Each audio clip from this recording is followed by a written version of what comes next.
নমস্কার বন্ধুরা, আজ আমি আপনাদের সঙ্গে শেয়ার করব মাছের দুর্দান্ত একটা রেসিপি, যেটা বানাতে মাত্র 5 মিনিট সময় লাগবে, খেতে হবে দুর্দান্ত। আজকের এই মাছের রেসিপিটা আপনারা যে কোনো মাছ দিয়েই তৈরি করতে পারবেন, গরম ভাতে অসাধারণ লাগে। চলুন তাহলে আজকের রেসিপি দেখে নেওয়া যাক। আজকের রেসিপির জন্য আমি এখানে ব্যবহার করছি কই মাছ। কই মাছ ছাড়া যে কোনো মাছেই রান্নাটা করা যাবে, তবে কই মাছে যেন বেশি ভালো লাগে।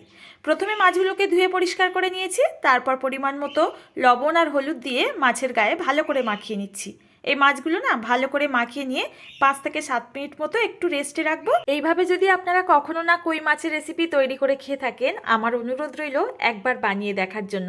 এই রেসিপিটা সত্যি বলছি, হাতে গোনা 4 থেকে 5 মিনিট মতো সময় লাগবে, আর সামান্য মশলায় না খেতে দুর্দান্ত লাগবে। একদম অন্যরকম একটা রেসিপি। তো দেখুন, এখানে আমার কিন্তু মাছগুলোর মধ্যে লবণ আর হলুদ মাখানো হয়ে গেছে। এটাকে সাইডে রেখে দিচ্ছি। এখন এর জন্য সামান্য একটা মশলা তৈরি করব। মিক্সির জারের মধ্যে দিয়ে দিচ্ছি একটা বড় সাইজের টুকরো করে কেটে নেওয়া টমেটো। এবার দিয়ে দেবো এর মধ্যে 1 থেকে 1.5 ইঞ্চি মতো কেটে নেওয়া আদার টুকরো, আর দিয়ে দিচ্ছি 1 টেবিল চামচ মতো এখানে গোটা জিরে, আর দিয়ে দেবো 4 থেকে 5টা মতো শুকনো লঙ্কা। ঝালের জন্য আমি শুকনো লঙ্কা ব্যবহার করছি, আপনারা এর পরিবর্তে কাঁচা লঙ্কা অ্যাড করতে পারেন। সামান্য একটুখানি জল দিয়ে এই মশলাটাকে খুব ভালো করে কিন্তু আমাদের পেস্ট করে নিতে হবে। তো দেখুন, এখানে মশলা কিন্তু আমার রেডি হয়ে গেছে। এই সামান্য মশলায় কিন্তু খেতে হয় দুর্দান্ত মাছটা। তো দেখুন, এখানে আমি আগের থেকে যে মাছটা ম্যারিনেট করে রেখেছিলাম লবণ হলুদ মাখিয়ে, এখন মাছগুলোকে ভেজে নেব। তার জন্য কড়াইটা গরম করে নিয়েছি, আর এর মধ্যে পরিমাণ মতো দিয়ে দিচ্ছি মাছ ভাজার জন্য সরিষার তেল। আর এই তেলেই কিন্তু সম্পূর্ণ রেসিপিটি করব।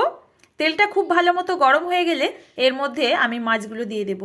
একসঙ্গে কিন্তু সব মাছগুলো ভাজা যাবে না, তাই দুইবারে আমি এইভাবে ভেজে নিচ্ছি। এখন একটা সাইড মাছের ভাজা হয়ে গেছে ভালো মতো, আরও একটা সাইডকে ভালো করে ভেজে নিচ্ছি। তো দেখুন, মাছগুলো ভাজা হয়ে গেছে, এখন তেল ঝরিয়ে উঠিয়ে নেব। একইভাবে আমার বেশ কিছু মাছ আবারও ভাজতে বাকি আছে, সেগুলোকে তেলের মধ্যে দিয়ে এপিট ওপিট উল্টে পাল্টে ভালো করে ভেজে নেব। সম্পূর্ণ মাছ ভাজা হয়ে গেলে এইবার রেসিপিটি শুরু করব। আর এই তেলের মধ্যেই আমি সম্পূর্ণ রেসিপিটি করব। সামান্য তেলেই খেতে কিন্তু ভীষণ ভালো হবে। ফোড়নে দিয়ে দিলাম 1/2 চামচ মতো এখানে গোটা জিরে। জিরেটা ভাজার গন্ধ বেরিয়ে গেলে এর মধ্যে দিয়ে দিচ্ছি রেডি করে রাখা মশলার পেস্ট। মশলা দেওয়ার পর কিন্তু বেশ টাইম নিয়ে আমাদের মশলা কষিয়ে নিতে হবে, যতক্ষণ না মশলাটা তেল ছেড়ে আসছে।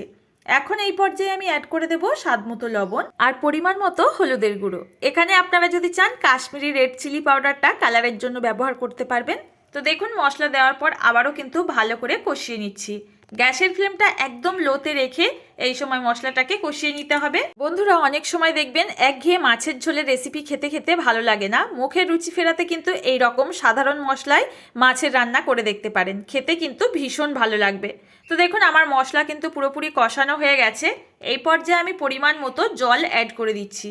এই রেসিপিটার মধ্যে খুব একটা বেশি ঝোল করলে কিন্তু ভালো লাগবে না খেতে, তাই পরিমাণ মতো জলটা মাপ করে দিয়ে দিলাম। এই রান্নাটা হতে আর কিন্তু বেশিক্ষণ টাইম লাগবে না, জাস্ট ঝোল ফুটে উঠলেই কিন্তু আমাদের এই রান্নাটা হয়ে যাবে।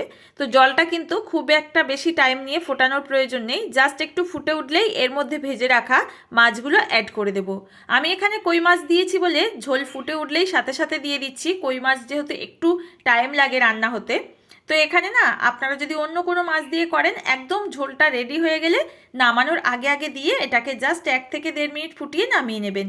তো দেখুন, মাছ দেওয়ার পর কিন্তু আমি 3 থেকে 4 মিনিট মতো হাই ফ্লেমে গ্যাসের ফ্লেমটাকে রেখে ফুটিয়ে নিয়েছি।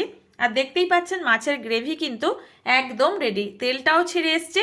এই পর্যায়ে কিন্তু আমি নামিয়ে নেব আর গরম গরম ভাতের সঙ্গে পরিবেশন করব। আজকের এই রেসিপিটি আশা করছি বন্ধুরা আপনাদের ভালো লেগেছে।